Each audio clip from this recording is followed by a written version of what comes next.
This is Kyle Case with TriStar Hunter. Today I'm going to show you how to do a European mount for the white-tailed deer. A couple things you'll need are some gloves, which I'm using gloves because the deer's been sitting in the yard a little bit. The guy who gave it to me, he didn't put it up in the freezer. And a good skinning kit. I'll show you closer later on in the video. And pot to put it in. And then I'll show you the propane tank I'm using, and then I'm pretty much using just a propane, like a turkey fryer, but I turned it into what I want to use it for. And I'm gonna get started, and in the later video I'll show you everything else. I'm starting with the skinning knife. I'm gonna go right across the top of his head so I can skin down the side. I'm sure people have easier ways or whatever way you like, but I'll start it from the top so I can go down.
These are the best knives to use. Make sure they're sharp. Brought this one just in case. Might use it later. It's just for something a little bit harder to get to. Once you got the deer head looking like this, you want to fill your pot of water up and put it in there. And over time, you just kind of check it and fill your bucket back up when the water level lowers. And give it about probably 10 hours. And check it and get the jawbone out. Then another 10 hours it should be done. Just depends on what your heat you want and all that stuff. So once you get the deer skull left in there for a pretty good amount of time, it'll end up looking like this. I didn't show some parts because it's pretty gross, like taking the jawbone off. But other than that, it turned out pretty well. The next step is probably going to be putting it in bleach for a little while. I already have one sitting in bleach right now, but this one's almost done. Gotta scrape some of the skin off. I did spray it with the water hose some to get some of the meat off. I didn't want to show because it was pretty gross.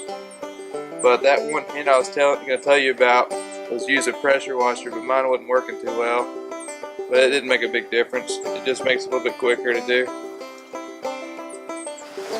I like to use these wire brushes. People say it scratches them, but it really doesn't. That's what works best to get some of the hard pieces of meat out of the crevices.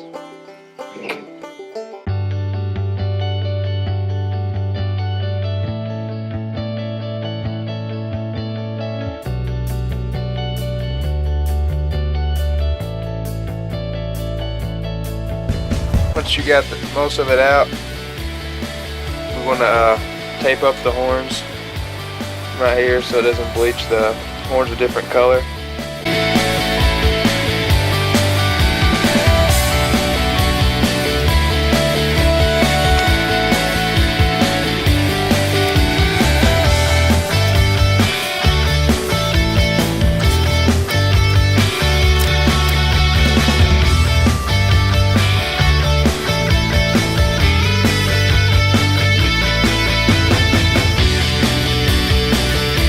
Just pulled the deer head out of the bleach, dried it off.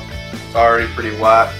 You want to make sure you draw off the deer horns, because if you don't, they'll end up turning yellow. But if you don't, forget, just put them back in there and dry them off right when you get it out. I wash it off with soap, but whatever you think works. This works the best for me though. I also did this one. Both turned out pretty well.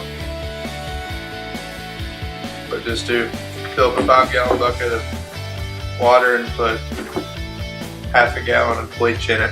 Let it sit for 6 hours. And it'll end up looking like this. And make sure you tape the horns unless you want your horns white.